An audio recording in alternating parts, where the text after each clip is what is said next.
Hello, my name is Professor Andre Kushniruk. I'm a professor here at the School of Health Information Science and also director of the school. Today, I would like to talk about public health informatics and particularly about how AI or artificial intelligence can be used in public health informatics. So I'd like to begin by defining what is meant by the term public health informatics. This is from an expert in the field, William Asimov, who defines it as a systematic application of information and computer science and technology for public health practice, research, and learning. So we can look at public health as being a subfield of health informatics that deals with population level prevention and also doing public health interventions that involve technology. It also deals with policy related to this. The context for public health informatics is that it should reflect the governmental context and the public context. It involves government agencies, legislative, regulatory, and policy directives, and the really careful balancing of competing priorities, as we will see. So let's look at the definition of health informatics and the concept of health informatics. Is that, as we know, it draws on many different fields: computer science, information science, AI, data science, decision science, management, and several other fields. One of the areas that does draw from a lot is from epidemiology and public health. So that could be considered a subcomponent of the field of health informatics. I like to develop ontologies about things. This is a kind of a breakdown of health informatics as a field and what its subfields are. This is one way of looking at how broad health informatics is. So we can see there are a number of subfields of health informatics, like consumer informatics, bioinformatics, clinical informatics, which in turn has subfields to it, like medical, nursing, and pharmacoinformatics. Imaging informatics is a new emerging area. And on the far right, I added another subfield of informatics. This is where I've located public health informatics. So it has a lot of the attributes of health informatics, but they're specialized towards looking at public health. This is an example of informatics in action from the CDC in the US through View, a way of sharing national information about influenza needed by the public, clinicians, scientists, and the community. So as an example of a public health informatics project, they developed something called Flu View, which is a weekly influenza surveillance report prepared across the different states in the US. And we have similar type of applications in many other countries, where you can look at how the activity level was or where there was insufficient data as well. So in creating information systems for public health, again, this slide was from the Center for Disease Control in the US, beginning to provide more information about public health informatics. And this one is about creating a public health information system, as some of you may well end up doing. Many of our graduates end up working in this area. Well, step one is having a vision and system planning, envisioning solutions, opportunities, and applications of information technology in public health. That's the envisioning stage. Step two, we'll talk about this later, but health data standards and their integration are critical in developing effective public health information systems. So we need to define and design health data standards and transformation using standard terminologies like HL7, SNOMED, and integrate, we will see information from a lot of different systems.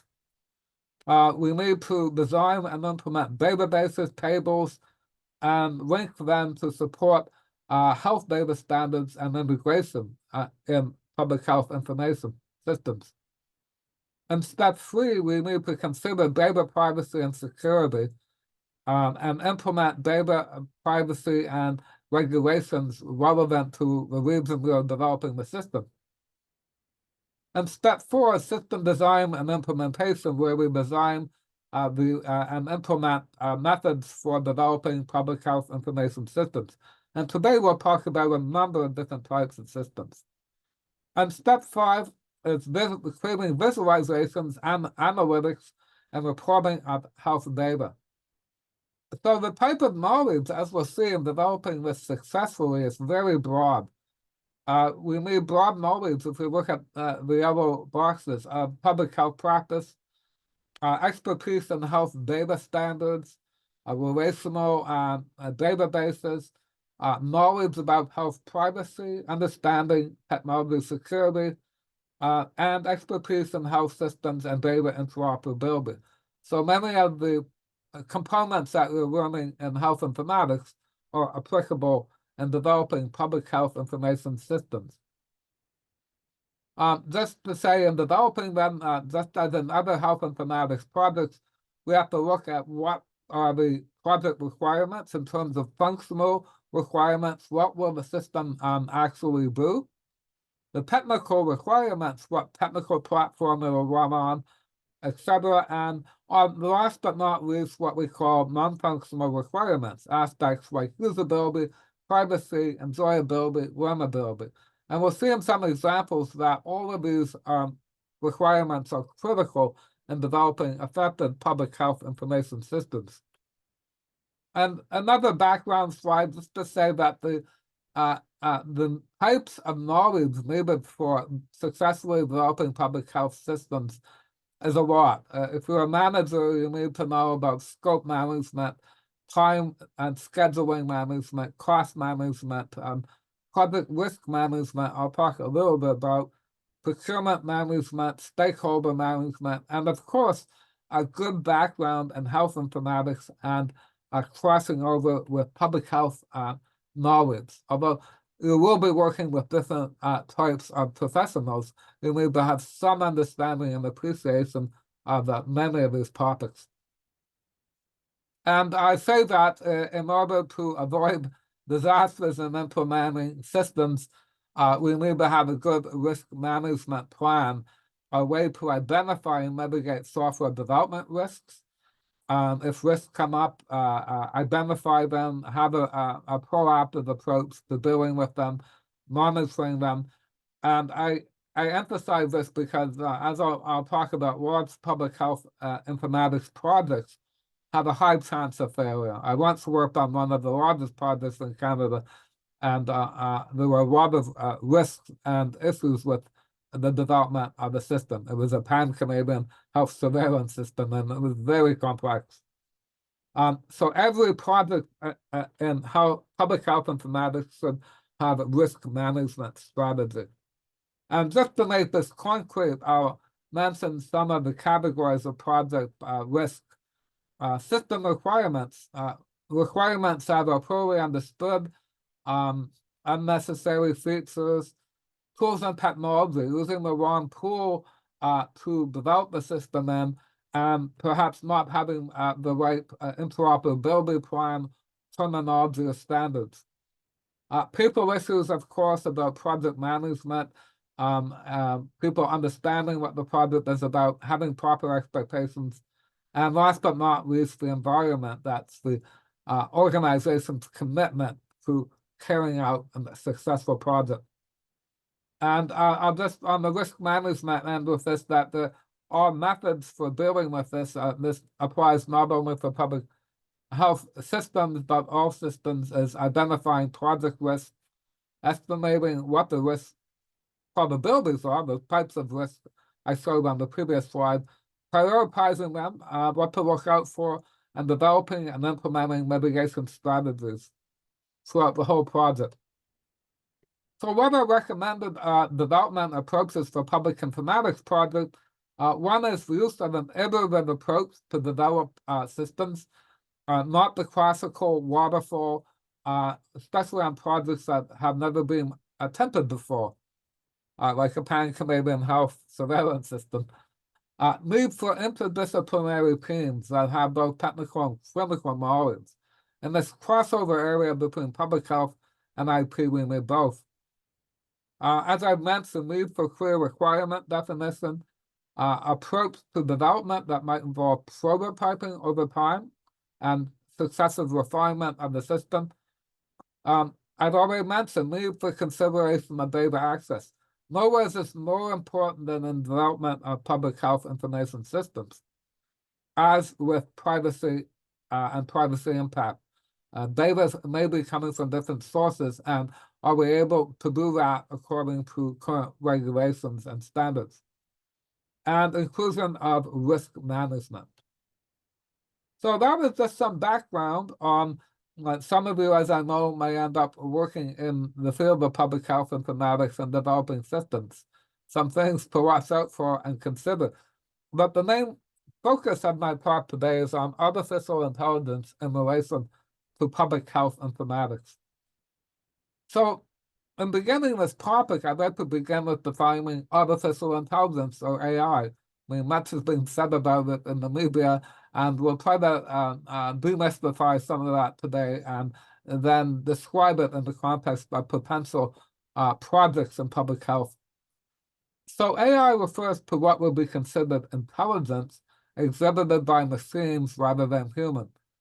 So the machine part of this could be software, could be a chatbot, could be hardware, could be algorithms, data science algorithms, data analytics, or could be robotics, for example.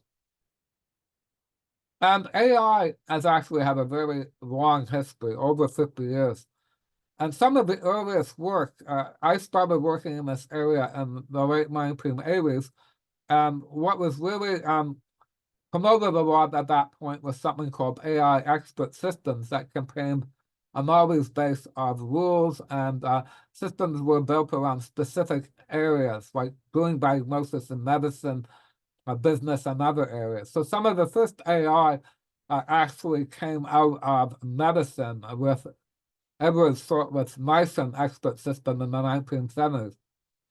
And many of the early systems never got implemented in practice, and this kind of led to a number of what were known as AI winters, where there was actually a decline in AI research, and then it would start up again.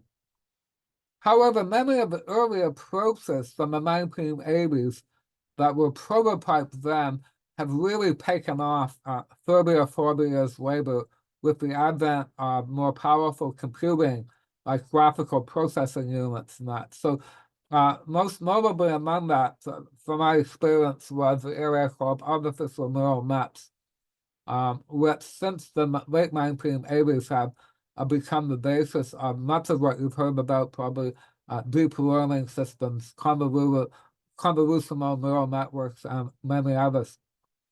And so this area has made huge strides and is at the basis of what's currently known as generative AI, and I'm sure you're all familiar with ChatGPT being an example of that.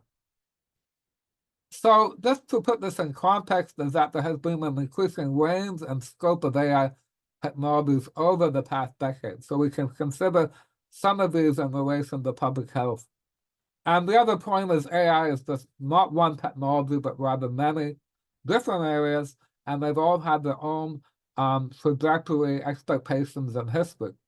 I've mentioned artificial neural nets and deep learning systems, machine learning and data mining approaches, natural language processing and speech recognition, predictive analytics, an area that you will see in some of the examples I'll give of AI in public health, predictive monitoring of patients, automated image processing and analysis, used a lot in areas currently, and big data analytics, bioinformatics, and genomic work couldn't be done currently because the data is so large without using AI methods. So I'll just give some examples in other areas of healthcare where AI has already proven to be beneficial. For example, in radiology, providing automated analysis of images, providing potential diagnoses and decision support. In dermatology, many applications in alerting or triaging, like image processing of images of the mold to alert that it could be cancerous, automated using deep learning systems. Again, in pathology, automated image processing and correction, cardiology for diagnosis, and predictive analytics of if there might be a coronary event coming up even at the individual level. Psychiatry and psychology have used it for automated consultations, chatbots. In surgery, robotic surgery is really becoming important in expanding human surgical capability, in particular in the US and other countries, a system known as the Da Vinci robotic system, yet another type of AI. Documentation and using AI to decrease burden of processing information. Education, intelligent tutoring systems. Informational systems like chatbots for providers and patients, and public health newer applications we will be looking at today. So classes of AI in healthcare, I've classified them according to the following. Some of the AI approaches could be termed discriminative AI, where the AI is used to come up with a discrimination, for example, between a mold that's cancerous or not, or analyzing a pathology image.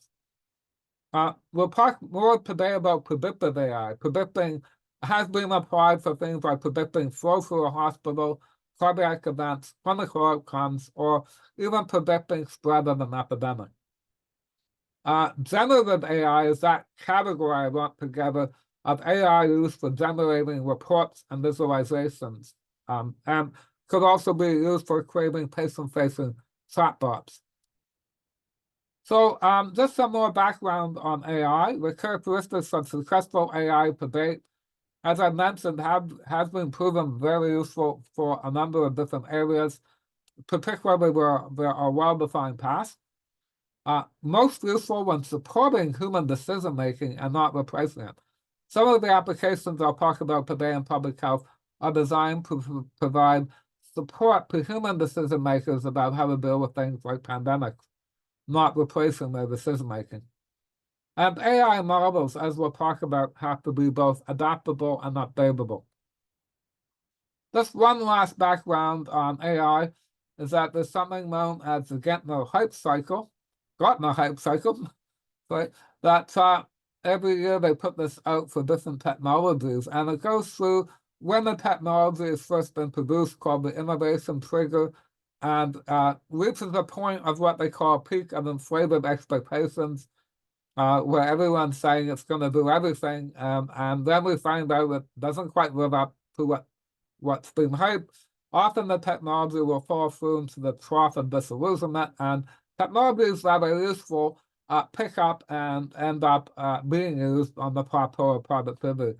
So interesting on this one, they have located for 2023 generative AI at the top of inflated expectations. So it's not to say that it won't be useful, but it will probably go through a number of iterations before it becomes more widely used in areas like medicine and healthcare.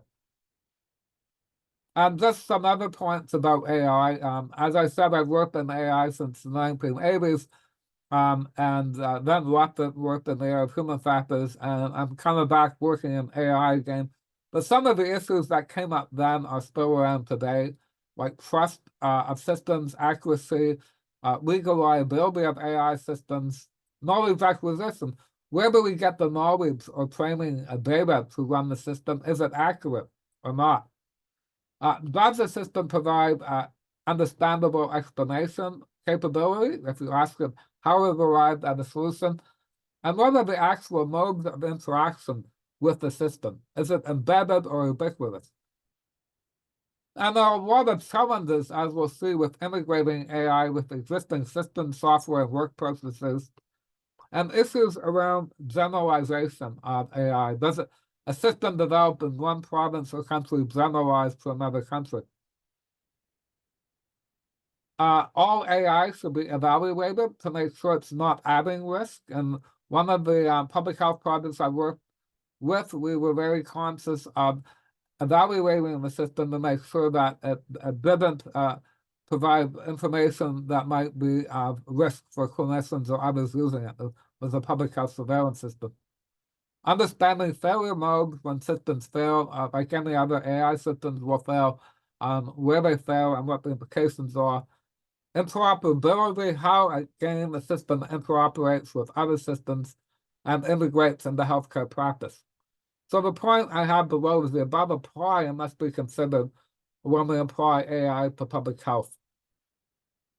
And last on my slides on AI in general is lessons we've learned to date on integrating AI in healthcare. It should be inserted for a task where the AI is proven to be good, accurate, useful, and consider how it affects work practices, workflow, reasoning, people's behavior. And last but not least, must be shown to be safe. So, having given that background, a whirlwind tour of AI, I want to talk about AI in public health informatics. So actually, prior to COVID, there was a lot less research in AI in public health than in many other areas of health and medicine. It was the COVID pandemic shifted a lot of exploration and interest in AI from purely medical to public health applications. And AI became integral in the forecasting of COVID-19 spread, contact tracing, pharmacovigilance, rapid testing and detection. And early on, it was seen that advantages could increase effectiveness, precision, and scalability of doing interventions and treatments for public health. And the other big thing is that AI was seen as something able to automatically analyze the vast amounts of data coming in during the pandemic, big data, and make predictions.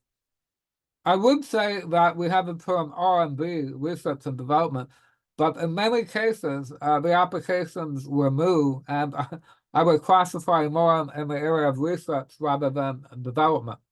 But having said that, and if you're interested, there are references on each of these applications of AI during COVID at the reference below by Alawande, Wada, and Lane, how AI have been used, some of the methods I talked about a few slides back in public health.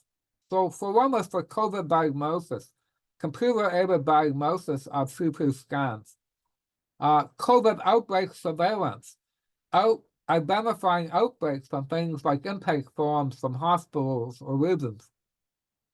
Contact tracing, even applications people did on facial recognition when people wearing masks. Misinformation control, monitoring of social media and misinformation on a large scale, which requires AI. AI COVID-19 screening using deep learning approaches and neural nets. Drug prediction, what drugs might work for COVID, and formulation. And machine learning techniques to predict COVID severity and transmission rates. So quite a number of example projects done. But as I said, many of these were more in the realm of research, but there was a lot more spending and interested in AI and public health during COVID than prior. So let's look at some of the categories of AI in public health informatics. Well, one of them is predictive modeling. And predictive models find patterns and trends that can guide public health initiatives and measures. It could do this based on previous epidemics, population data, and other patterns. Although it's a bit tricky what base data to use if it's a new epidemic. You'll be collecting data as you go. But there is a potential for disease forecasting. Where will the disease spread? How severe? What regions? Risk prediction and spatial modeling we'll talk about. And this information, again, feeds back to the human decision makers to provide insight for decision making in public health. And so with disease forecasting, we have the ability to analyze vast volumes of data and look for trends and patterns. This could be integrated with other forms of technologies like if people were wearing wearable devices, hospital databases, Internet of Things, monitors for oxygen, for example, electronic health records I'll talk about specifically. However, as we'll see again and again, the effectiveness of applying this AI depends on the quality and completeness of the data used that are used in terminology to train the algorithms. And finding high quality data during a pandemic can be a big challenge. Potential for disease forecasting, there's a potential to predict the future spread and impact of disease. And previously, when I started working on some projects during COVID, planning about things like that, PPP was done a lot based on historical data from the previous month, and everything changed. So with AI and predictive modeling, we're able to have more sophisticated models based on better than historical data about how many masks to order, for example, in the hospital or region. So the forecasting can provide early warnings for areas. The idea of developing a pan-Canadian health surveillance system came from the SARS epidemic, where based on that, they wanted to develop a national system that would provide early warning if someone came into a country with a particular condition, warning about potential epidemic. As we'll see, that was very difficult to do and was never really achieved well. Forecasting the spread of diseases, for example, how many cases in the region. As we'll see also, there's many difficulties in modeling and predicting and forecasting. This was just a slide on issues in predicting and forecasting mortality. This was from BC in a few months in 2020. And as we'll see, predicting this type of thing is very complex. There are many factors at play and causes of death. We can have missing data, incomplete data, trends that may not be accounted for in the model, or events that occur that are not accounted for, like environmental effects, fires, for example, floods. And we need to base models on parameters that might be based on outdated or not useful data. And we may have inaccurate model assumptions. This was showing a graph that, so there was a lot of unaccounted for deaths. Some of them, this was during the heat dome, COVID was going on, and they also include estimates based on another form of the epidemic, the drug epidemic going on in these states. So again, very not so easy to develop accurate models. Another area for AI is AI and risk prediction. AI has a potential to increase the effectiveness and precision of risk prediction. For example, we could integrate AI with other technologies like wearable devices, even at the individual level. And based on data from the individuals compared to large models based on populations, to predict an individual's health or impending issue or condition. And could be used to flag and identify individuals at risk. I've seen examples of at least stated ability of some technologies to predict that someone may be going into a cardiac arrest prior to it ever happening. Although, again, these all have to be tested and verified. And this type of technology can be tailored to individuals, although it's using population data. Another interesting application is spatial modeling, and that refers to analyzing geographical information to help recognize patterns and trends in data. For example, where I used to live, Hamilton, Ontario, has a lot of different forms of industrial pollution. And even years ago, there were maps in different areas of the city that were associated with different types of conditions, respiratory and cancer. It was that clear graphically. This can involve large-scale imaging, like satellite imagery, that could be analyzed by machine learning algorithms. And it has been used in other countries for forecasting risk of dengue fever, rate peak time, including even to the level of mosquito bite rates. Now, one of the stumbling blocks with public health informatics has been inability to get information that's swapped in electronic health records. So let's talk about electronic health records. Well, information contained in the electronic health record, or EHR, is now seen as critical for research and practice in moving public health informatics forward. So as we know, digital records of patient data contain medical history, prescription use, lab results, etc. However, the huge amount of data in the EHR can make analyzing this obviously manually difficult or impossible. And this point for the use of AI to analyze data from many individual electronic health records in the hospital or region. And this could involve machine learning algorithms to analyze the data, find trends, and predict how diseases will spend. So there's a plethora of data locked in the electronic health record, and including methods for extracting data about could be epidemics or other conditions from unstructured text in the doctor's notes in the EHR using generative AI. However, as with everything, there are a number of challenges. So I've entitled this slide Challenges in Unlocking the Data Contained in the EHR for Public Health. So the accuracy of predictions depends on the quality and completeness of the data extracted from the records. And as we all know, there's currently a lack of interoperability across different electronic medical records, health records, and personal health records, and patient portals. In our province, we currently have several different patient portals. I have several I can log into, and they're not connected together yet. So data from one that might inform another portal about, say, an impending epidemic are not yet connected. And in order to connect data, we have to have clear data standards and integration and sharing agreements. But also, as importantly, are issues of security and privacy of individual data. In the US, there's something known as the HIPAA laws, and we have equivalent in Canada, and rules that come into play that even de-identified data might have issues and be used in training sets if people didn't know the data was going to be used for that. And there's some new laws coming out about this in Canada.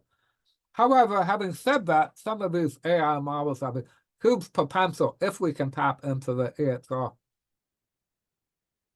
Diagnostics is another area that crosses into public health where AI could help increase the speed and accuracy and lead to improve public health outcomes. And I've already mentioned some examples: automated analysis of X-rays, CT scans, already transforming the field of radiology, extracting data from unstructured text, medical text, and records, providing decision support to health professionals, and convergence of AI with multimodal data analysis, not just text images. We now have AI analyzing images rapidly, with automatic learning features, for example, for identifying tumors. Another class that's important where AI can be used is the whole area of public health surveillance. And CDC in the US had used AI, started to use it to track and predict the spread of COVID. Data coming into it was from multiple sources: electronic health records, social media, public health databases, as well as travel data. And the system I worked on in Canada also was integrating some of this data. For example, who comes in the country from where, and looking at potentially screening for people that might come in with infections. And this gets into a very interesting area called infodemiology. And I'll define it. It's defined by Gunther Eisenbach, who's actually one of our adjunct professors, as information epidemiology. That is, focusing on scanning the internet for content, and the objective is improving public health. So information epidemiology is how he defines it. And this can be followed by data mining and AI to analyze trends in social media and, as well, scientific publications. If you analyze Medline, all of the many articles coming out during a certain period, we'll begin to see international trends. And the ability to evaluate and analyze huge amounts of data can help guide decision making. However, integrating the data can be difficult if we're trying to integrate it into one system. So, challenges for AI in public health, I've mentioned a few of them: ethical and legal concerns for accessing data, privacy and security issues around de-identification of individual data used for public health and analyzing at the aggregate level, anonymizing the data, making sure that the data can't be traced back to the individual. And there's always potential for bias and discrimination, that the data used to run the AI models may not be representative or may be biased, may lead to discriminatory output. And the issue I've mentioned of interoperability and integrating data, or lack of, in areas like Canada. The accuracy and efficiency of AI-based systems always have to be considered. Are these systems explainable? Can you ask them how they came up with their conclusion? How can the system be integrated into human and organizational workflow? When we consider public health informatics systems, they're not magic. They may provide predictions, outputs about severity, but this is information that then gets presented to management, public health leaders, and government to use. So the human is in the loop, even with this type of AI. How to best use results from AI to inform decision-making and make it useful. And last but not least, continual validation and refinement of models, because they become stale, as we'll see very quickly. This is from some slides I took from BC CBC site. The BC has a Center for Disease Control as well. During the COVID outbreak, and they have published some of the models that they have used. If you're interested, you can look on the site. Using estimates, this was when there was Omicron was going around, things like parameters on vaccine effectiveness, estimates of severity, and hazard ratios as well. So that this was all used to make predictions about the growth rate of Omicron per day back during that period. But as is known, you can validate some of this quickly, because they predicted what would happen in a month or two, and then you can compare it to what actually happened, and we can analyze the need for analysis. And then the automated AI system, this will be part of the automated learning, looking at where cases fell below prediction and why. And so from that site, they talked about uncertainty in predictions. Where my predictions about hospital demand be wrong? They said the uncertainty is substantial if the Omicron was less severe than reported, especially among unvaccinated, and then peak hospital demand would be reduced. They wouldn't be going to the hospital. They assume shorter hospital stays, and also if it leads to mild symptoms that more people are unaware of, the peak hospital demand could be lower. So there's a lot of uncertainty, and the data have to be refined over time.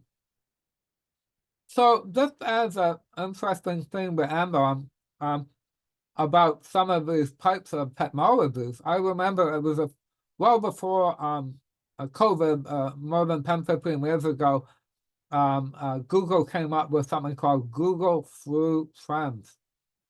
So they created this to predict flu outbreaks using people's Google search terms, data, based on that. And then it would pick up people using terms like flu symptoms, fever, cough, runny nose, and created maps of flu activity, similar to the one I showed at the beginning of this lecture. But the idea here was to provide a prediction and early warning to decision makers and health authorities that a flu would be coming, or becoming more intense in the region. So accuracy issues, we mentioned accuracy, were reported, which actually led to the discontinuation of Google Flu, the application, in 2015. So some comments: big data and AI projects. that AI and big data are an important role in this area, and big data has been used successfully commercially for companies, as we know, Amazon and others, tracking our personal purchasing activity, Twitter and that, social media interactions, and also creating marketing strategies. However, as in other areas of health, this has proven more difficult to apply in the health sector. And in the case of Google Flu, it ignored basic statistical lessons.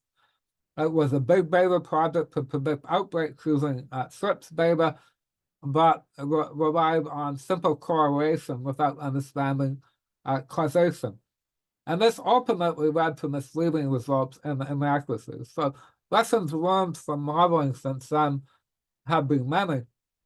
And post-2015, Google has worked with AI experts in updating a machine learning framework that they were applying for COVID-19.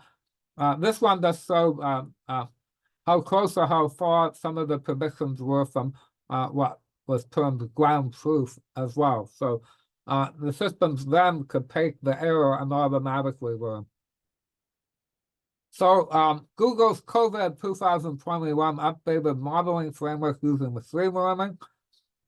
They use learned weights instead of static weights across times and location. They use machine learning to take advantage of more reports, more data coming in on healthcare supply demographics and mobile reports from mobile phones.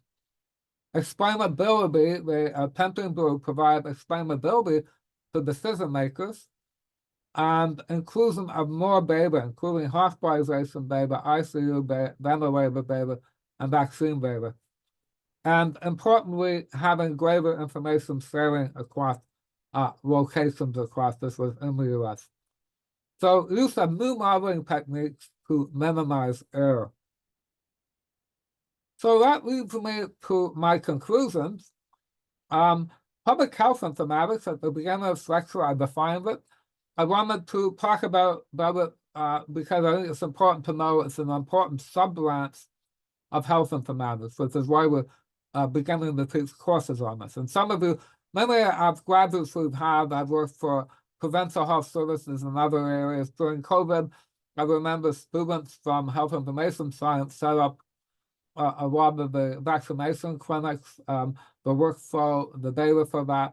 And at the top level, we've had graduates running and directing the modeling and forecasting that was presented provincially and nationally. We talked about AI, and AI applications are now, unlike previous iterations of AI where I talked about AI winners, where they didn't meet expectations. More and more AI is beginning to meet real expectations and has many real applications in medicine and health. However, it should be noted this has been slower to get applied in public health.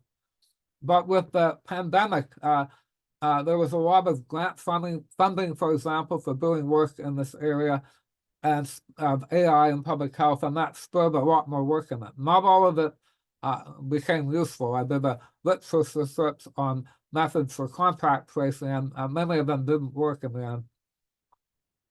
There are a range, though, of potentially useful applications at the intersection of public health and health informatics. However, there are many challenges existing for making AI a workable application in public health. The domain is complex and requires appropriate consideration of technology, statistics, people, health, and disease. So I hope I've given you some flavor of that if you're interested in pursuing this further. And I'll just end with that and say thanks if you're at all interested in this area or some potential work in it and want to discuss. My email address is simply andrek@uvic.ca.